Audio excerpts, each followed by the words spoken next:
and I'll enlarge it. So my talk has three parts to it.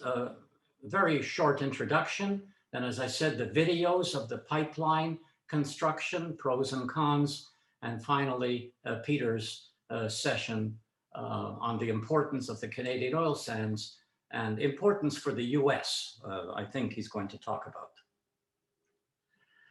I'm going to introduce a term to you, and maybe some of you know this term. There is a ring of forest around the world. It's called the Boreal Zone. Boreal means of the north. Here, you can see Canada and the United States and the green ring here.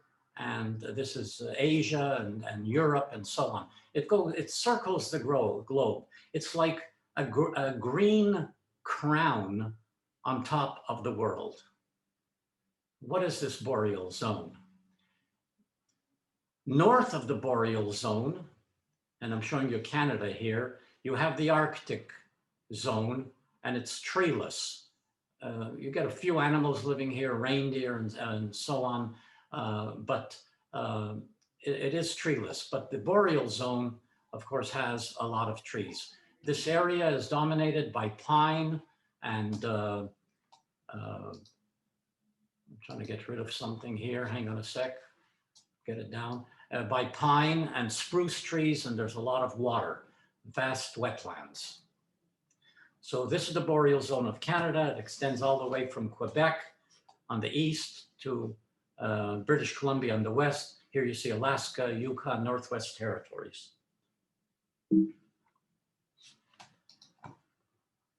This is what it looks like, beautiful area.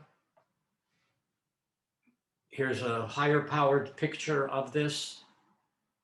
So this is the Boreal Forest of Canada. Now I've sent you this slide, so I'm not going to spend too much time on it, but I'll just go over it very quickly.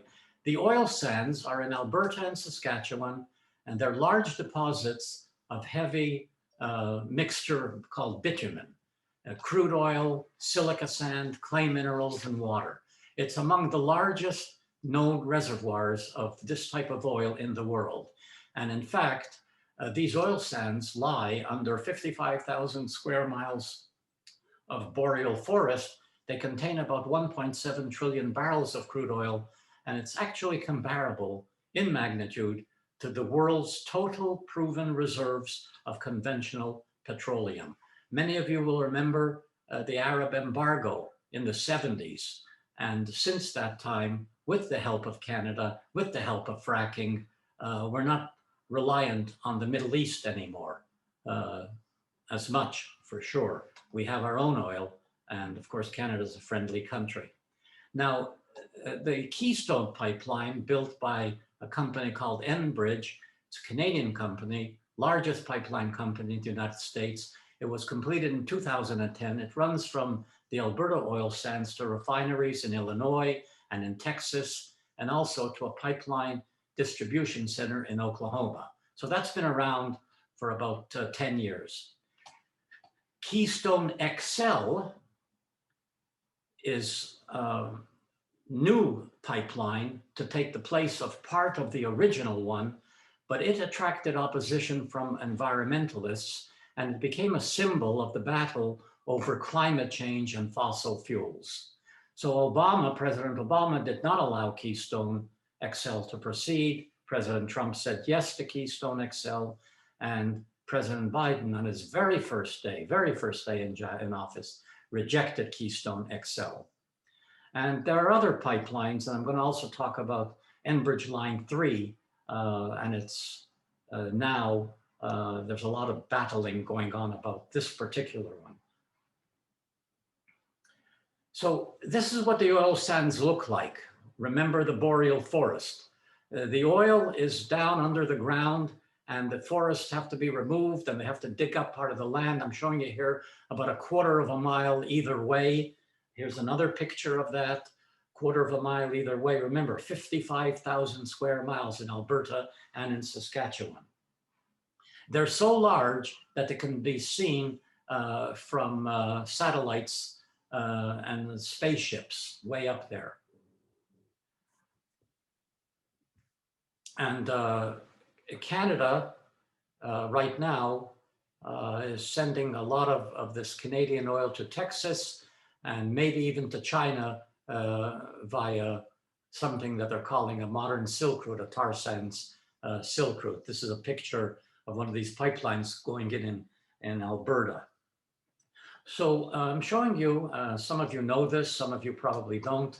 The original Keystone, I'm pointing to it now, a solid purple or dark red line, runs from Alberta through Canada and then down through North Dakota, South Dakota, Nebraska, to Steel City in Nebraska, which is a distribution center. And then one line goes to Illinois.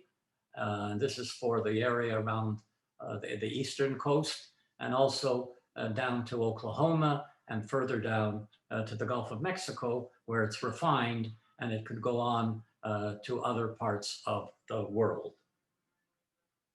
So the Keystone XL that has not been started yet, it's been stopped, was going to take a slightly different route. By the way, there were lots of leaks in these pipelines, but I should say that pipelines are probably the safest way of transporting oil. They're pretty safe. Train is another way. When you talk about pipelines, you have to remember that in the United States, there are 3 million miles of pipelines. So why is President Biden worried about a 1,000-mile run from Canada to Steel City? That is the Keystone XL. It's more than about the pipeline. It's about the Canadian oil sands. So this shows you that once the oil gets down to the Gulf Coast, it can be exported to Europe, to Latin America, to Asia. And by the way, Keystone XL, XL means export limited. It was supposed to be limited for export only, but I'm not sure, maybe Peter can talk about this later, whether in fact it is, if it's ever finished, will be limited for export. So now I'm going to show you a short film clip in a small South Dakota town after Biden revoked the Keystone XL pipeline. The video you will see indicates that many people are unhappy that he did that. So bear with me while it starts. And here we are. I might have an ad or two, maybe not.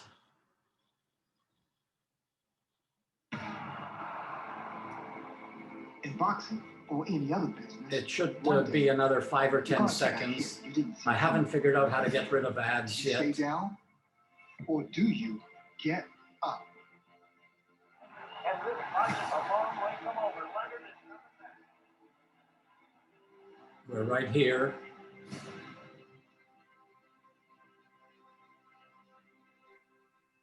No clip, Martin. Fine, and that's what we do while you're all here.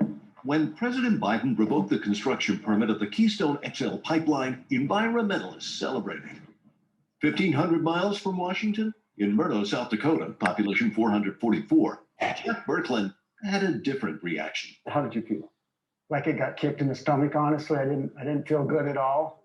He's the CEO of a tiny electric cooperative with a big opportunity, building 2 substations providing power to 2 of the pipeline's pumping stations. I don't hear you. Each one of those would generate how much financially for you? Roughly $500,000 a month. This for a company that has only seen 99 new customers in 30 years. The profits would have all gone back to the co-op's 3,700 members. Roughly, our members on average would have received about a $325 credit annually. That would be theirs. Additionally, he says tens of thousands of tax dollars would have trickled down to the local school district and its 190 students. But all that vanished with the stroke of a presidential pen. In Phillips, South Dakota, population 779, Tricia Burns and her husband had just invested their own money expanding Ignite, a fitness center, hoping to make a little extra from the pipeline workers coming to town. So, you know, the old saying, you got to make hay when the sun shines. And we felt like the sun was going to be shining and we needed to take advantage of that. She watched Biden's inauguration on television. Do you want to And give me then my sweater in there? started coming in. It's too loud. And There is no video. We don't see when this. he signed the bill Okay, to pull the permit, I'll it was stop a it. tough moment here at Ignite.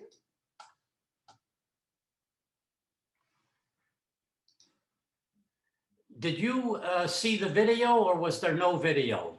No video. No, no video. Maura, you have to close your current screen sharing and choose the video screen sharing. I don't see a video screen sharing. What did you pull it up on? Share screen. So when you choose your share screen, do you see a choice of which app to choose? I see the Microsoft PowerPoint that I wanted to show. So that we saw before, but now you have to switch over to, were you on YouTube or what were you using for the video? I'm not sure. It's been a while since I added that video. Did you hear sound, by the way? Yes, Yeah. we could hear it, we just couldn't see it. Yeah. All right. I think the sound is most important. Let me go on to the next one, and hopefully you will see the video. And I may stop it after a moment in case you don't see the video, and then I'll worry about that. So let me continue with the PowerPoint. I have to go to the next slide. We should bought new poops.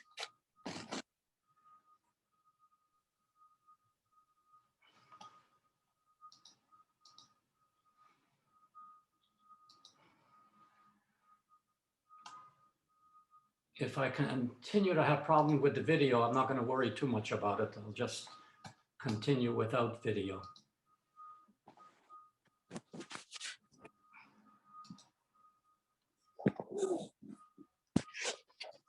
Okay, I'm going now to the next slide, which is going to show another pipeline, an oil sand pipeline. And I'm going back to my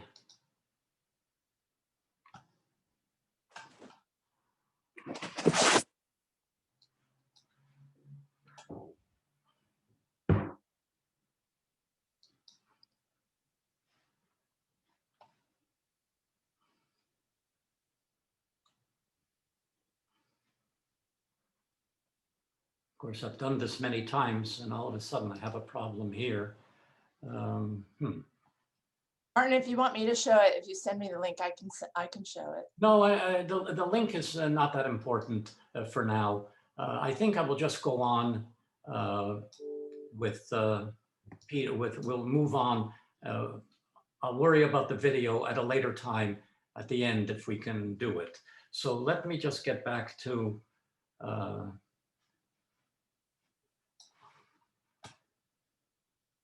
of course, I'm having problems getting into my, don't know why.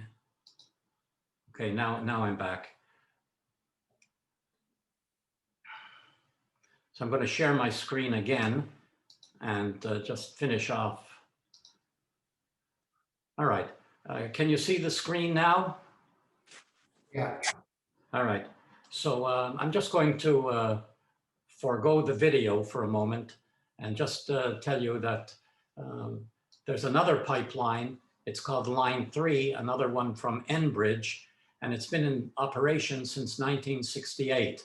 And very recently, within the past few months, there was tremendous opposition to Line 3. I mean, Biden stopped the XL. This is another pipeline going through from Edmonton through, mostly through Minnesota.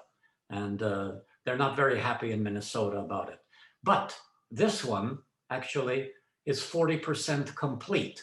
So the prevailing view is they're not going to be able to stop it, the environmentalists, because all the permits were signed, it went through court, but it's still being worked on.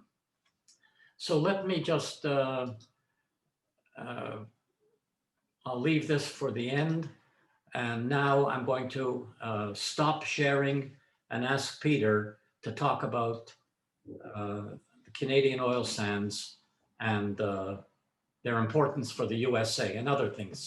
Go ahead, Peter. Okay, thanks, Martin. So I want to give some background to Canadian oil beyond oil sands, so you have a proper understanding of the importance of Canadian oil to the United States and in fact to the world. Okay, if you go back to the 70s and 80s and even the early 90s, the US was very concerned about adequate supply of Canadian oil to the US, very concerned. So part of the free trade negotiation, NAFTA, the US insisted that Canada will share our oil with the United States should there be a shortage. Okay, so that's number one. Number two is the pipelines, line 3 in particular that Martin was showing, is to carry Canadian oil, not simply oil sands. Okay, so the second thing I want to say, because oil sands, I'm going to jump around a little bit. So let me just give you some broad numbers. And these are numbers, so I might bore you a little bit. The world consumes pre-pandemic roughly 100 million barrels a day. Okay, the US until last year was a net importer of oil. Okay, in 2019, the US imported roughly 7 million barrels a day, of which roughly half of that was Canadian oil, and roughly 80% of that was oil sand oil. Okay, the United States produced last year, or in 2019, 13 million barrels a day. In 2020, last year, it fell to 11 million, and it'll likely not grow very much from there. Okay, so US demand for oil will continue to grow for at least 5 to 10 more years. And the Energy Information Agency of the United States predicts that net crude oil imports will jump from 2.7 million barrels a day to almost double by 2022. Okay, so US production is falling, US demand is rising. So now the question is, where will the US get their oil? They can get it from Saudi Arabia, and which they are, and Nigeria and Venezuela, really friendly countries with very little regulation in terms of how they produce the oil, how much of natural gas, when they produce the oil, is flared into the atmosphere. Canada has the most stringent regulations in the world, even more stringent than the United States in terms of producing oil. Okay, I want to add, Martin mentioned 55,000 square miles of oil sands, and he showed the picture of the oil sand development. Let me add that 3% of that 55,000 square miles is oil sand that could be developed. 3%. Okay, and much of the oil sands that is being developed is not strip mining. It's called SAGD, or in situ, where you drill one well, inject steam, and then another well, the bitumen, the oil sand comes out of the ground. It's heated because it's too deep to be mined. Okay, every piece of that land that Martin showed that looked like a big open pit mine, by government rules and laws, must be reclaimed. And when the land is reclaimed, it actually looks a lot better than before it was mined, because much of this oil sand is seeped out of the ground in a natural way. Okay, so it's not a pretty sight to start with anyway. Okay, so what I want to add is that the United States will continue to increase their imports. why would they not want to increase their imports from Canada? Okay, the Keystone XL pipeline that Biden stopped was strictly for political reasons. It made absolutely no sense. It made no sense from an economic standpoint. It made no sense from a safety standpoint. And it made no sense from an environmental standpoint. Why? Because number one, this pipeline, all of the energy consumed by a pipeline would have been from renewable energy. This pipeline would have been the safest pipeline in the world in terms of spillage. Number three, and possibly most importantly, the oil sands that's going to be produced in Western Canada will still get to the United States. As Maurice mentioned, if not by pipeline, by rail or other pipelines. And rail is definitely more dangerous to ship and more expensive to ship. The US refiners, most of them in the Gulf Coast, in the Houston area, Chicago area, were built to accommodate heavy oil like our oil sands. So if they don't get our oil sands in the supply they need, they will get it from Venezuela, Saudi Arabia. When you look at that oil sand, that oil that they're importing, when you consider producing that oil, shipping it on tankers halfway around the world into a US refinery, the environmental footprint is equal and likely greater than Canada producing the oil sand in a very environmentally friendly way as possible and shipping it to the Gulf Coast. So why would you stop our oil sands?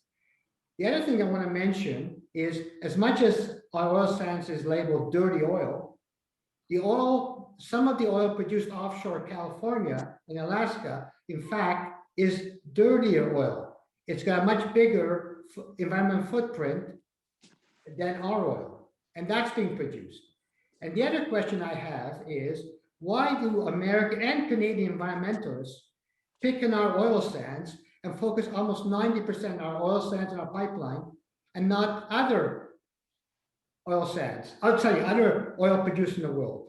Norway, I'll give you one last example, I'm going to finish right here, is Norway is divesting of their investments in oil companies, but yet they're producing and developing their offshore oil as aggressively as possible. BP, British Petroleum, announced yesterday they're developing offshore Gulf of Mexico US oil. They're going to be producing 400,000 barrels of this oil by 2025. 400,000 barrels a day. And if you remember that big BP oil spill, was it 10, 15, I can't remember when, but quite a while ago, it was a major oil spill. It could happen again, but they're proceeding with it. And where are the environmentalists fighting this? They're not. So my last point is, clearly I'm biased towards oil sand production. It gives jobs. The XL pipeline will create thousands of jobs and revenue to the northern states, okay? And why, if you're gonna pick on oil all over the world. Don't pick on just our oil. And much of the information that is shared by Martin and others, which what you can read, is totally not factual. And that's it. Thank you, Peter. I'll ask you a question first, and then ask others if they have questions to raise your hand, and I'll ask you to unmute yourself, and then we can continue the discussion.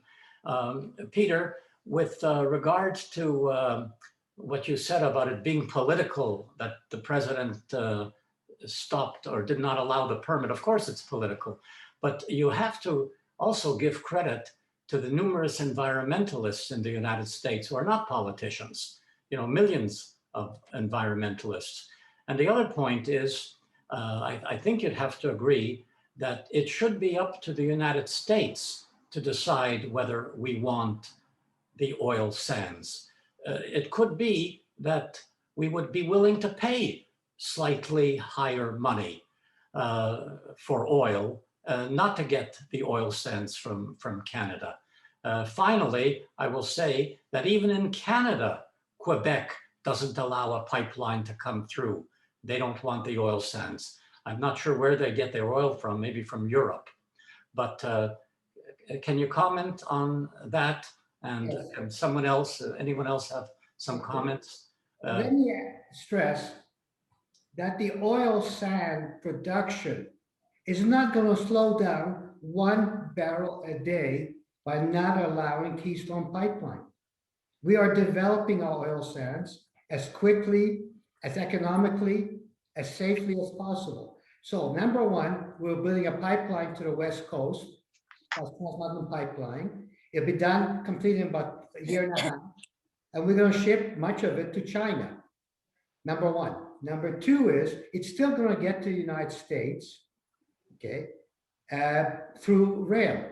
Number three, if U.S. wants to stop the consumption of Canadian oil sands or any oil, then they gotta impose on the demand side, impose taxes, but they're not going to do that, okay? So environmentalists will take Venezuelan oil, will take Saudi heavy oil, which I mentioned, the environmental footprint is as bad, if not worse, than our oil sands. So my point here is it's so easy to pick on our oil sands because it's visible, it's got a nice name to it, okay? But it doesn't make any sense.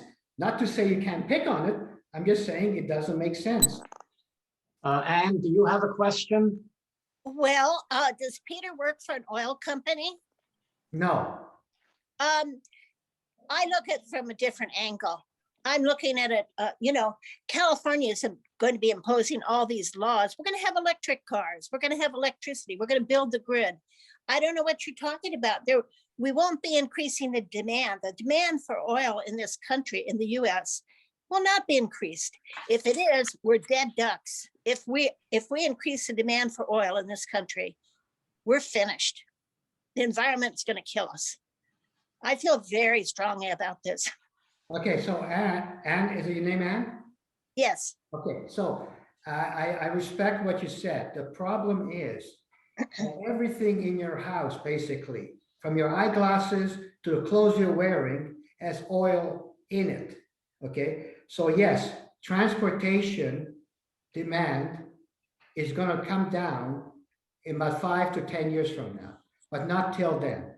Okay, because for petrochemical demand and other reasons, there's still going to be huge demand.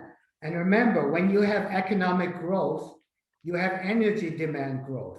And part of the energy demand growth, although it will slow down, is going to be oil demand.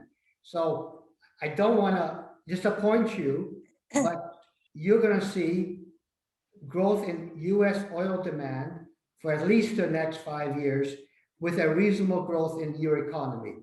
I sure hope you're wrong, Peter. I sure hope you're wrong. Marlene, do you have a question? Yes, well, maybe it's a comment. I guess I'm sort of in the same camp as Anne, which is, I mean, we have to start focusing much more on other types of energy. And we agree, you know, I may agree that the demand is going to perhaps continue for a while. You did it. No. Sorry? You know what? Oh, but to say that we're just going to continue to allow more pipelines. And the reason why the pipeline, I believe, was stopped was mainly, or one of the reasons, was because of, you know, different types of, you know, leakages, breaks, and the concern that when that happens, it was polluting the groundwater in certain areas. So wherever we have these pipelines, we've had issues like that. So it's not just the production of oil, it's the damage that it has done through these pipelines to areas of the country. So there's that, number one. And number two, as I said, we can't just say, oh, we have a demand for energy, so we're just going to keep producing oil. We have to be working on alternative fuel sources, or we are doomed. We're just polluting the planet. Let me respond, and then I'll ask other people if they have questions. First, I would say that I agree with Anne and Marlene about what they said. And also, of course, I agree with Peter when he said that we'll need oil for the next 5 to 10 years. Just this morning, I happened to look online as to what the car companies are doing, because they're big users of oil. And I have it in front of me here, and I think my data are accurate.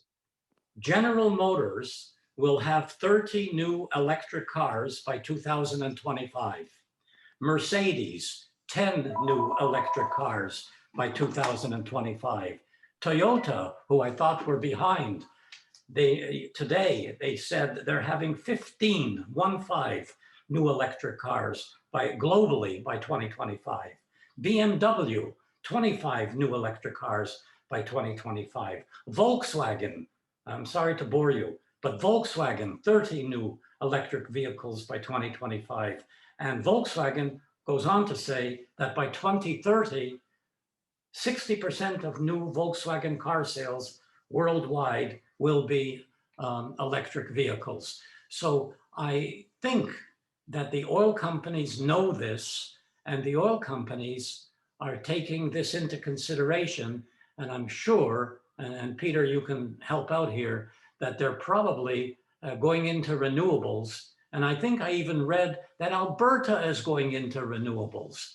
So while I agree with you, for the next 5 to 10 years, we will need oil, maybe at the same level, maybe more. It's going to shut down quickly.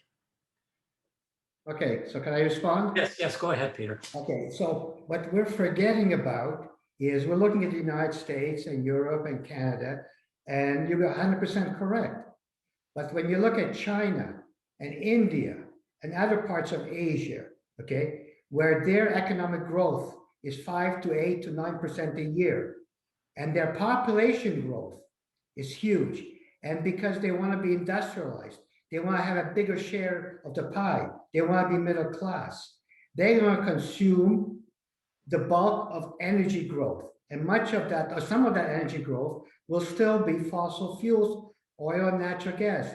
So, and then the other thing I want to say to Marlene and I forget the lady's name, is that is you're 100% correct what you're saying, but it's one thing to have all these electric cars, another thing to build the grid to accommodate the electric cars.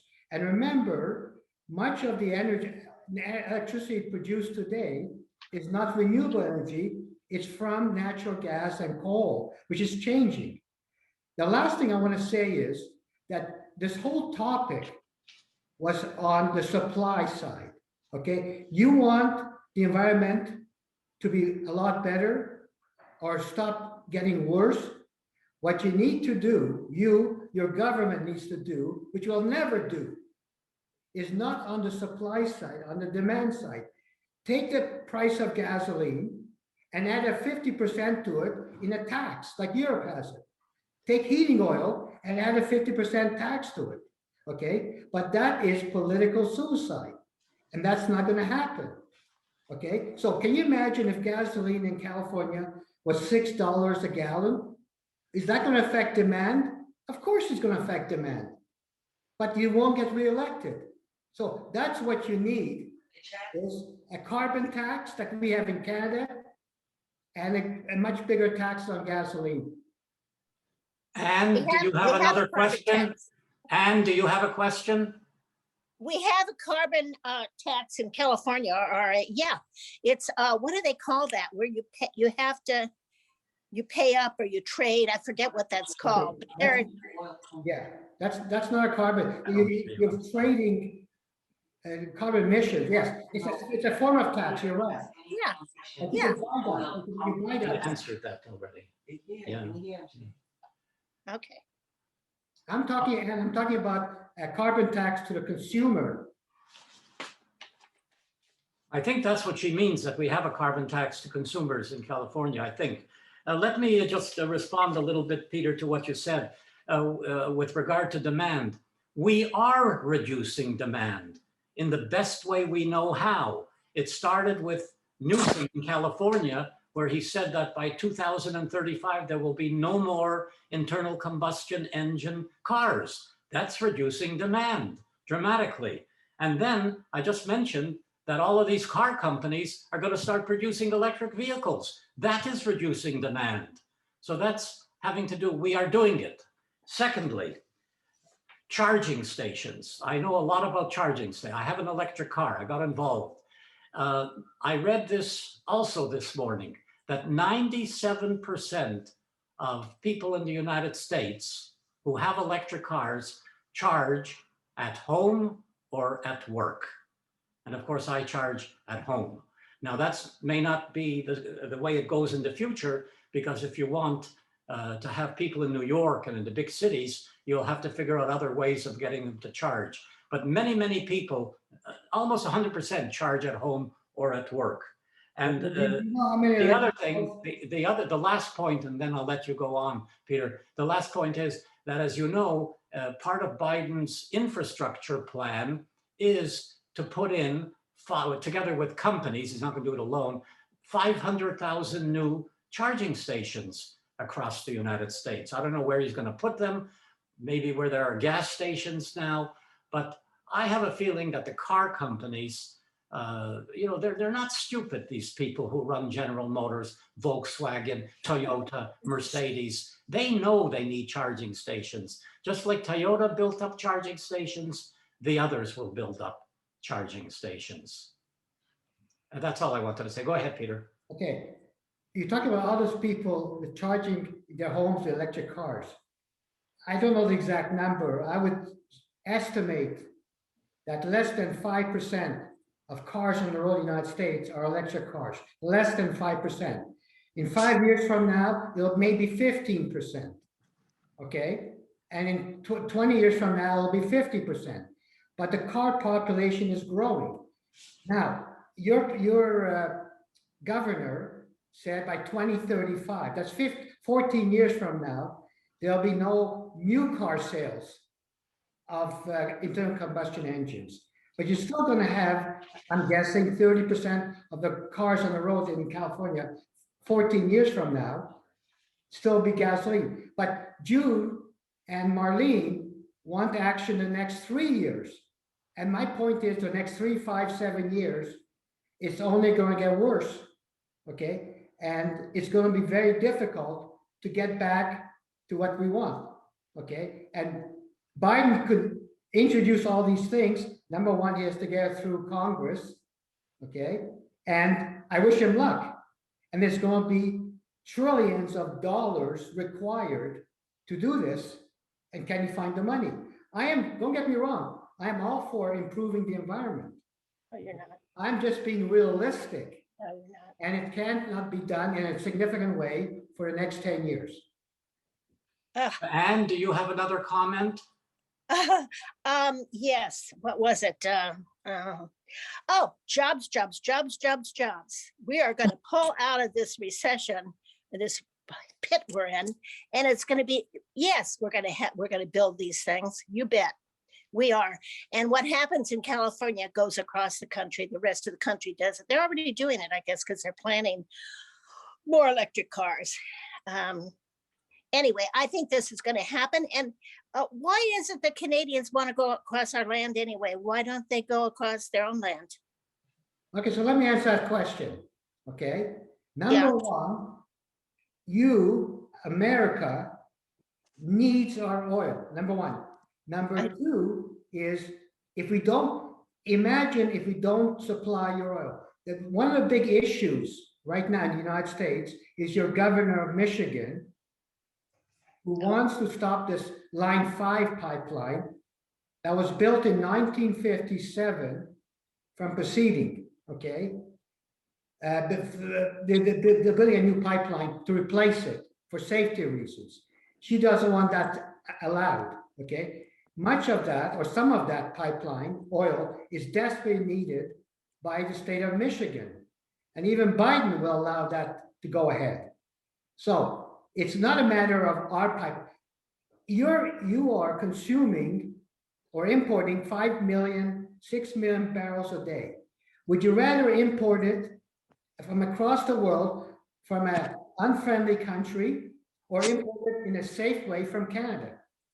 Well, of course, if that's the choice. But I had the understanding that the US was producing enough of its own oil now in the last. They produce enough of the product, not enough of the oil. They're a net importer of oil, and it came down and it's going up again. Oh, I thought we were free from the Arab oil. No, you're not. Marlene, did you have a question? No, I don't have my hand up. I thought Rose. Karen, do you have a question? I have a question. Oh, go ahead. Where in the overlay of all this in the next couple of years is the thinking about car services? I keep reading that we're not going to have cars anymore. We're just going to have all-day cars traveling around picking people up, and that will cause many less cars to be needed because it's going to be like a car service that we've got, and that'll cut down the need for gas and it'll cut down the need for cars. Are you talking about Uber or similar to Uber? No. Yes, but automated completely. Yeah. Yeah, that's what he's talking about, Peter. I think that probably that's the future, and then driverless cars are the future, but I don't think that's within this decade. Anybody else with comments? And maybe I can ask another question, Peter, sort of not exactly related. What do you and of course others in the oil business think about the future of fracking? Does it cause earthquakes, as I keep reading, and as Sabina has told me several times? What do you think about fracking? It doesn't cause earthquake. It does. There are some issues with fracking, yes, but the impact on the water, and there was a 60 Minutes show on it years ago. Okay, much of that water is already contaminated underground. Okay, so fracking is quite safe, and it's going to continue. And interestingly, I mean, Biden has not touched state regulations, and I don't think he can, but he won't touch that. Okay, so you still have significant amount of fracking. Now, interestingly, with the US demand still going to be strong for many, many years to come, and with Biden making it more difficult for US producers to continue, that'll imply that you're going to need more imports of oil from Canada and the rest of the world. And do you have another comment? Your hand is up. I don't know if you. Oh, it's still have it. I'm sorry. I'm going to put it down. I'm sorry. I didn't know it was up. Let's see. Okay. Can you put it down, or do I have to find the comment? I don't know. Lower hand. There. Okay. Okay, it's down now. May I ask another? Oh, yes. Peter, you want to say something else? Yeah, go ahead. Since all of you live in California, and I mentioned this offshore oil that you're producing, I think a few 100,000 barrels a day of very heavy, very environmentally friendly oil. Why is that going on? Why are you allowing any oil to be produced in California, which is killing your environment? Can't stop it. Of course you can stop it. The governor can stop it. So my point is, you're producing it in your own backyard. Okay, I'm not criticizing. I'm just saying that when it comes to your oil, whether it's California or Texas or Ohio, okay, that's okay. But Canadian oil, whether it's oil sands or other oil. You froze, Peter. Oh. Sorry? You're frozen, Peter. We stopped hearing you. Oh, I'm sorry. Can you hear me now? Peter, are you still there? Yeah, I can hear him. Martin, I think it's your internet connection. It's yours. We can hear Can him. the rest of you hear me? Did I freeze? You froze. Yes, you're frozen right now. Oh, really? Martin is, but Peter, you're fine. Can you all hear me? Yes. Yes. Okay, I just want to add something that's really, really important. Okay. I worked in the oil patch for many years. I worked as an oil and gas analyst and a fund manager for many, many years. Okay. And I live in Alberta, which is an oil producing province. Okay. But Okay. I'm also trying to be, I want to be as pragmatic as possible, as reasonable as possible, okay? And I do agree that we need to do something significant quickly to solve this environmental problem we have, and it's growing, okay? But we have to be realistic. What makes sense, okay? We can't reduce the environmental footprint by 50% in 5 years. And that's what we have to do, and we're going to do it blindly. It's got to be pragmatic. You want to ask some I also want to see a cure for cancer next year or the year after, but we probably take another 5 or 10 years. So we got, what I'm saying to all of you, okay, is we all have to be reasonable. We all want to, we don't want to get older. We all want to maybe lose some weight or everything else, but we got to be pragmatic.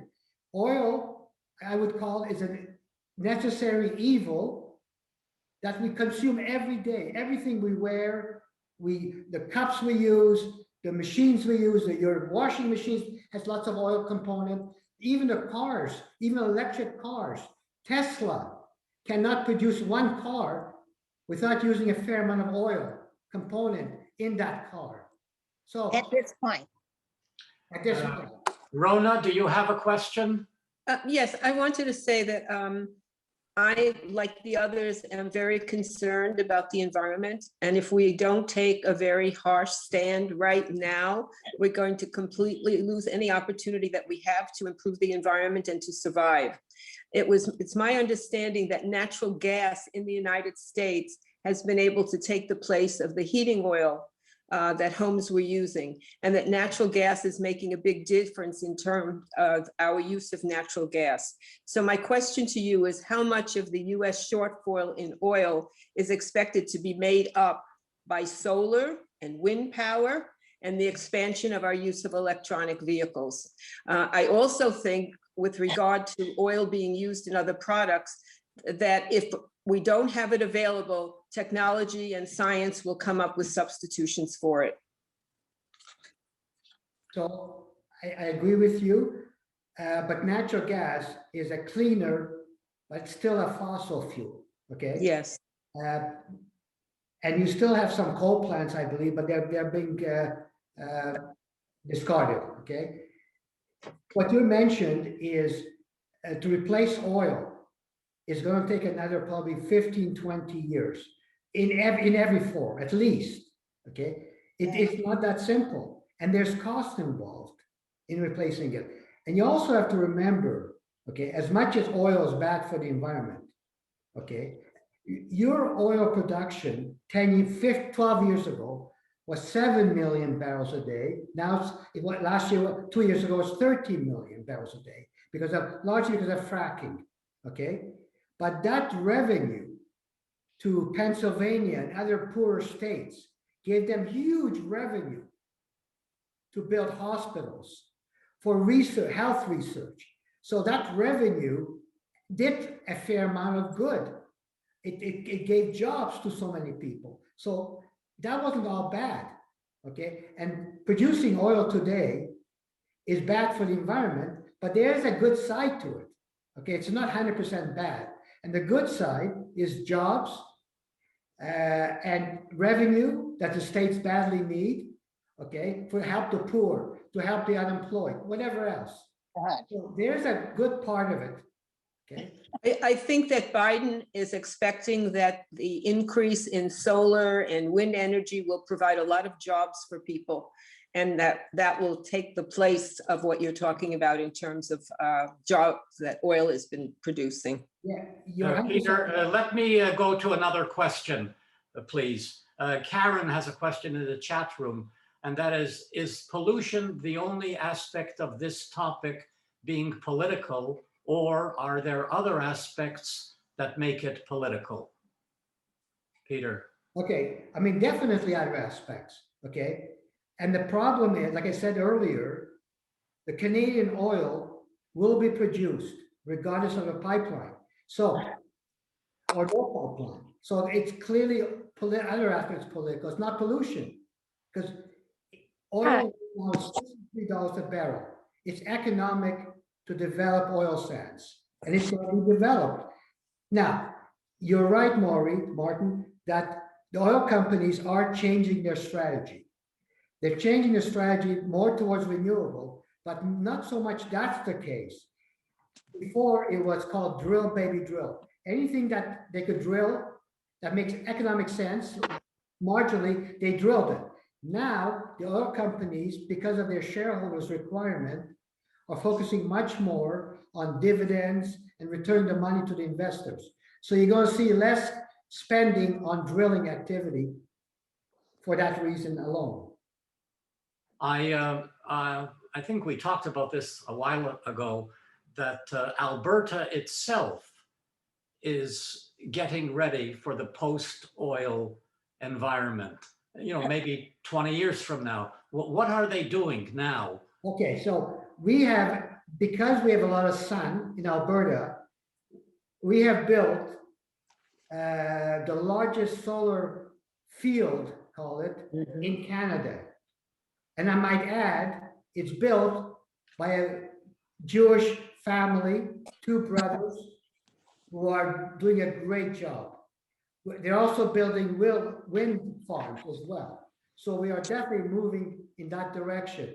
But that's a separate thing that has been going on for the last 10 years, and it's getting much more popular, of course, okay? But that's in tandem with our oil industry. So they're not replacing it, but they're definitely going that way.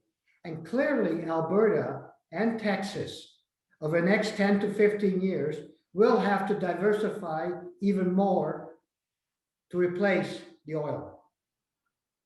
Thank you. Have another Thank you, question. Peter. Peter's very brave to show up. Thank you, Peter. And thank you, everyone. I have to go to another meeting. I'm not really ditching you. Thank you. Thank you for participating.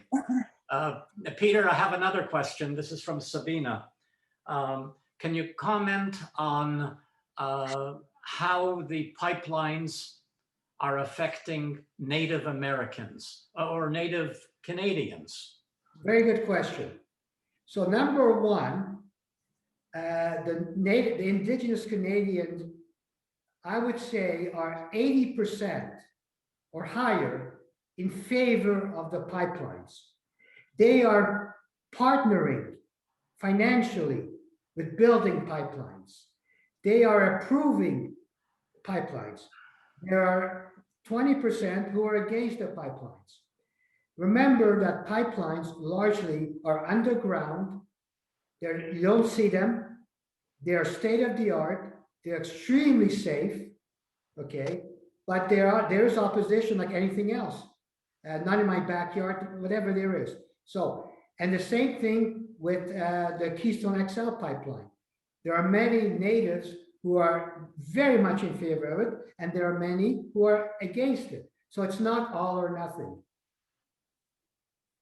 Thank you. Any other comments or questions? Yes, Marshall. You're muted. You have to unmute yourself, please.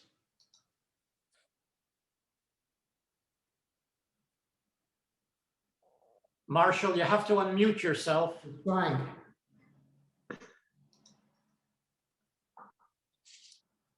You're still muted, Marshall. You have to unmute yourself. Yeah, I did it finally. Sorry. Okay. One of the points that keeps being made up or brought up is that solar and wind are going to be major components. I have some knowledge about wind. Wind will never be a major energy component in the long run. It'll be 10%, 15%. If we really want to get to clean energy, we have to go to nuclear. It's the only source that can produce the large quantities of electrical energy that will be necessary. End of comment. Peter, do you want to comment? Yeah, actually, Marshall, that's good. Thanks for that comment. Yeah, number one, you're right.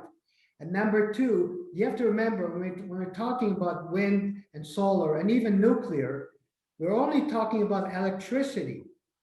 Okay, electricity to heat your home, for the cars, whatever else it's used for.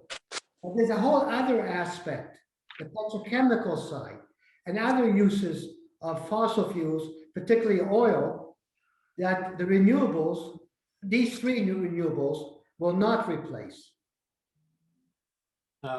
I'd like to comment briefly on that also, Marshall. So I have read over the past year or so that we really do have to go nuclear. And they're developing next generation technology, nuclear, which will be smaller and maybe safer and less expensive to build, but I'm not sure the technology is there yet. Another problem with electricity that I read is that it takes away a lot of the land in a country, and it would take away hundreds and hundreds of miles in some states to put these these solar plants, and also you need storage plants. So hopefully our government or scientists or whoever else makes these decisions will decide to go nuclear. I mean, some countries are much more relevant as far as nuclear goes than we are. We haven't built a new nuclear plant in many, many, many years. I just add another, something I'll talk a little bit is, you know, I'm talking about the demand for oil rising and will be around for a long time. And many of you are concerned about that and don't believe that may be the case. Is one of the things you can do, all of you, is do some research. Google, go online, see, there's some really reputable, objective think tanks and associations and so on that do these studies. And look at these studies. And I would strongly suggest that virtually every one of them is saying the same thing I'm saying. Okay, I don't have a whole team of research scientists that I work with. I've done the research, and this research not done by oil companies, but done by governments, local governments, states, federal governments, think tanks, and so on, and see what they're saying about the future. Okay, the next to 2050. Okay. And you'll be aghast at what they're saying today and have been saying with the knowledge we have today about the popularity of electric cars and solar and wind and renewable.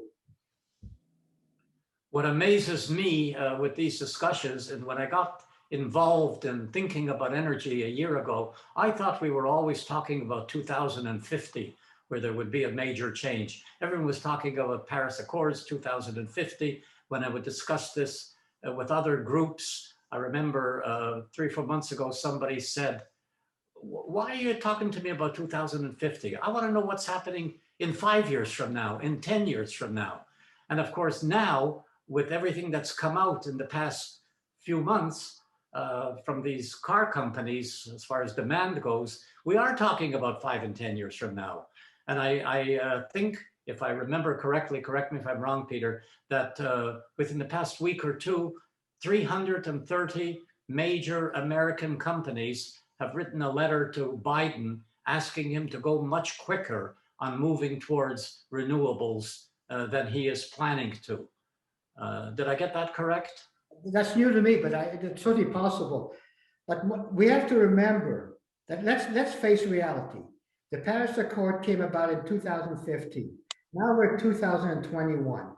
Okay, if we took away the pandemic, which had made a big dent in world energy demand, go back to 2019 or next few years, I would strongly suggest that the environment worldwide has not improved at all. In fact, it's gotten worse. Okay, so 5 years from now, we might level off, but that's the best we can do. I'm convinced. Because we're talking about the United States, electric cars in the United States, and China, if you other places. China is still aggressively building coal plants. India is building coal plants. And their population, especially India, is growing rapidly. Their economy is growing rapidly. Okay, and when your economy grows, your energy demand grows, and part of that energy demand has to be fossil fuels. So as much as I love to believe, Martin, what you're saying, okay, you got to apply what you're saying to the world. And I love to have this discussion next year and the year after, and we'll see how far we've gotten.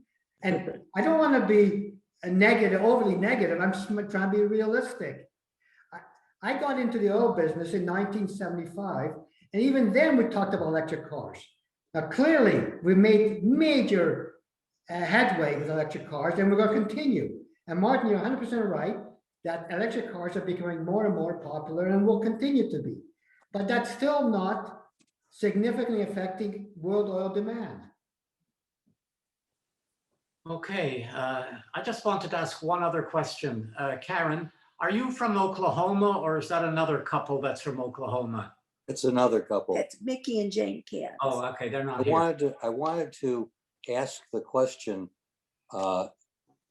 isn't your presentation really not so much defending pollution or anything else, but making the point that the prioritization of Canadian sands is illogical in terms of cutting out our Canadian sand usage instead of other things?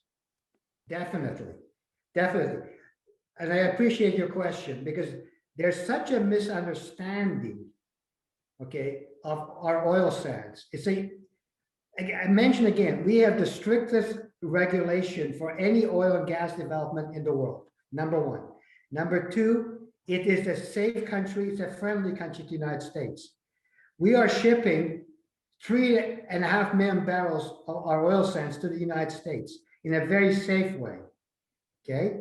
And again, I want to stress that our oil sands shipped to Houston or Chicago is no worse from an environmental standpoint than Saudi heavy oil, Venezuelan heavy oil, Nigerian heavy oil. It's no worse. So why not? Why are this huge opposition to our oil sands and no opposition to Saudi? And one might ask very quickly is, Martin mentioned Quebec is opposed to a pipeline. But they're opposed to it, again, for political reasons, because Quebec doesn't produce any oil. Should they be producing oil? It's a different story. Unfortunately, Eastern Canada imports about 600,000 barrels a day from Saudi Arabia through the St. Lawrence Seaway on tankers. Makes no sense either. So we have our environmentalists as well in Eastern Canada, as well as everybody else. Marlene, do you have a question?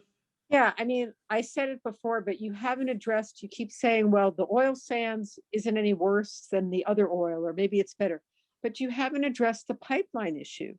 That was a huge issue, why they decided to eliminate it here is because of the fear of spills, of breakage, of polluting the underground water, which has already occurred with other pipelines that we have in this country. So it's not just the oil itself, it's the mechanism by which the oil is, you saw how far it goes. It goes, you know, hundreds of miles. And by doing so, it puts those areas at risk for polluting those areas. And that's something you haven't addressed. Okay, so let me address it. I appreciate the question, Marlene. Number one is you have, as Martin said, hundreds of thousands of pipelines in the United States. Not good either. I'm not saying that that's Okay. So line 3, that is 40% built, is a brand new state-of-the-art pipeline to replace an old pipeline. More importantly, the Keystone XL pipeline, okay, will be the safest pipeline, okay, ever built. Okay, so in other words, if there's some leakage, within minutes, they shut it down. Now, if we don't build a pipeline, we're going to move the oil by rail. We had a rail accident in Ontario, Quebec, thank you, that killed 40, 50, 60 people. Yes, I do recall that. Okay, so Marlene, would you like the oil ship by rail? I don't want, personally, I don't want either, but the point is, I know that there was that rail accident, but I don't know how many spills there have been, how many breakages there have been in comparison. So without knowing that, I can't say that one is. Okay, so when you say a spill, it could be 1 barrel, 5 barrel, but a major spill happens every 4 or 5 years from an old pipeline. All the more reason to replace an old pipeline with a new pipeline, okay? It's like all those tankers coming into the Gulf of Mexico. How many spills have there been? Virtually nothing. But that's even more dangerous, okay? Because there could be ship accident, okay? Then to answer your other question, Marlene, not digressing, and Right. it's a very good question. Why is the United States allowing a Gulf of Mexico offshore drilling after the BP spill? Well, I don't agree with that either, but one doesn't make the other one right. Okay, so let me ask you another question. We're still flying and there are accidents, airplane accidents. We're still driving cars, okay? Well, This I is have a- power and I have solar energy. So, and I would just like to say one other thing that California has done that maybe every state should do is every new home that's built here has to have solar panels. And that's another way of starting to reduce the reliance on oil. I think we have to do all of these things. Nothing happens overnight. Of course, we're not going to all of a sudden eliminate all fossil fuels, but I think the attempt has to be made, like this plan, that every new house should have has to have solar panels that's built in California. Should be that way in every state. Okay, so if it's that, Barry, oh, sorry. who's going to pay for that? Okay, the government, you are going to pay for that. And No, if it's required by when they're put on, when the solar panels are put on at the time that the house is being built, it's significantly less costly apparently than when they're put on after. So I'm not sure what the incremental cost is, but I think people would be willing to spend that knowing that they're not going to have to pay almost a dime for electricity. Barry, did you have a question? You have to unmute yourself, and then Karen. No, I think it was already covered. I will make a point, having been in the pipeline business for a long time. It's by far, by any measure, the safest, cleanest mode of transportation. So whoever's, if you're reading stuff about how dangerous they are, yeah, there's a spill here or there. But if you replace pipeline with all the rail and everything that we're talking about, it'd be far more dangerous. And particularly, as the point was made, a new pipe, it's irrational to oppose a replacement pipeline because it's going to be newer and safer than the pipeline it's replacing. So. Karen, did you have a question? Yes, I do. How much of the objection to using the oil sands is because of the deforestation of these beautiful forests? It takes decades to build a forest, to rebuild a forest. And I can't help but wondering if the objection is also related to that all these beautiful trees are being killed. okay, so as I appreciate the question. Yeah. As I mentioned earlier, the mining aspect of it is 3% of the 55,000 square miles where the oil contains the oil sand. Number two is that the oil companies must reclaim the land. Okay, so plant trees, put grass back, plant bushes, whatever they have to do. So when they're after 1 year or 2 years, it looks totally different.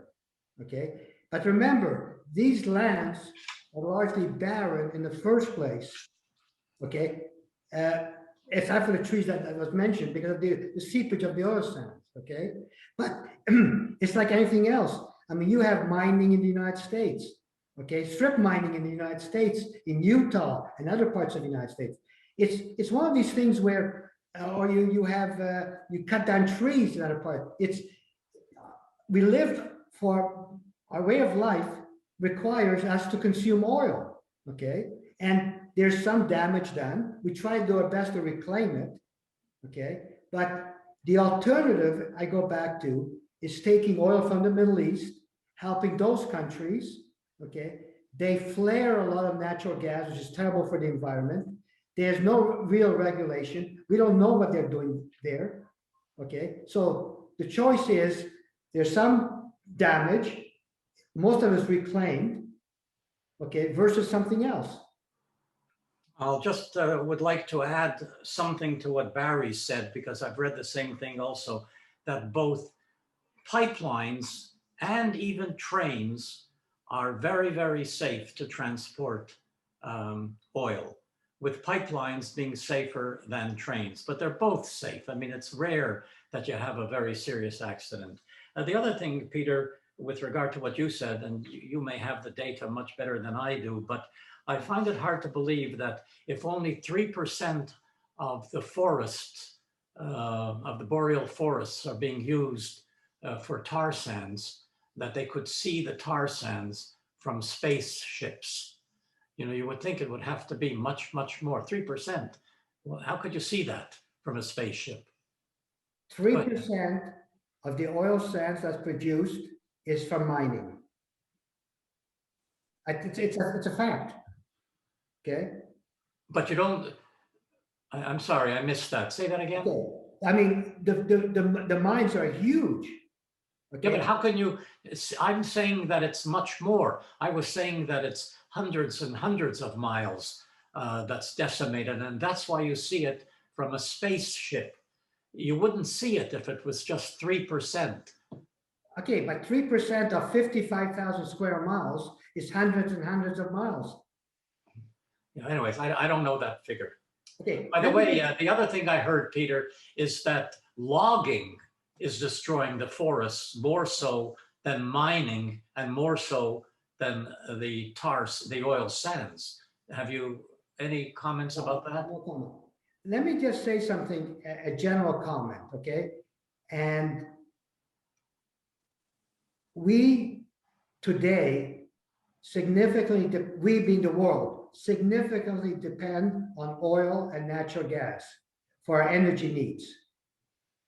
For the next 5 to 10 years, that's going to continue to be the case. The world is moving as quickly as possible to renewable energy. Okay, as quickly as possible. I want to stress that again. It's not possible to move much quicker in a realistic way than we're already moving, because we are moving very quickly under Biden and Europe and so on. Okay, I'm all in favor of that. Okay, but there's a transition period that you can't fight, you can't eliminate, and whether it's 5 years or 10 years or 20 years, I think it's longer. Hopefully, it's shorter, but it's a fact. Okay, and we have to accept it, but we have to strive to shorten that period. There's one, let me take one more question, and then Peter, you can answer, and then we'll stop the discussion. So it's from Karen, and it's the question is, how long does it take for full reforestation to take place, to occur? I don't know the answer to that, but I do know it begins as soon as they stopped the mining part of it, okay? So, and it's by law, okay? So as long as you start doing it as quickly as possible, I don't know how long it takes to plant and grow a tree. That could be 10 years or 20 years, I don't know. But what you saw in that map that you showed, Martin, okay, will not look like that 2-3 years after they stop mining it. And the last comment, I think from Karen, and isn't it better to buy from Canada? I would like to comment on that, and then we'll stop it. About 10 years ago, I attended a talk by a Director of National Intelligence, DNI. I think it was James Clapper. He was appointed by Bush. And this was at a think tank in Washington, D.C. And somehow the discussion got around to Keystone and Canadian oil sands and security. And he was asked whether he would support the Canadian oil sands and pipelines. And he said he actually would support it. And his reason was Canada has been one of our best friends for many, many years. It's not going to make a big difference towards the Paris Accord and climate change, you know, in comparison to what's going all over the world. And, you know, I tend to be an environmentalist, but I do, and I'm also a Canadian, former Canadian, but I do tend to think that James Clapper made sense. Why not let them have it? But anyways, thank you very much. I just add one more thing very quickly. Just possibly Really important. You mentioned fracking, and that, what it done, what does to the environment, what does to the water, and so on. Remember that 10 years ago, 15 years ago, the US was producing half the oil they're producing today. Imagine if fracking was never approved by the government for environmental reasons. So today, the US is producing 7 million barrels a day. Okay? Imagine what the US would want from Canada in terms of our oil. They would desperately want our oil sand, need our oil sand, and enact laws to demand that they get our oil sand. So it's interesting observation I just made, because now it's not that important to the United States, but it would have been very important if you didn't have fracking. And if you didn't have fracking, maybe the US would be better off from an environmental standpoint. Anyway. Okay, thank you, Peter, for taking the time to elucidate the situation for us. And I thank everybody for attending, and I thank you all for your questions. And I know we have 10 minutes. Bruce will forgive me for not going.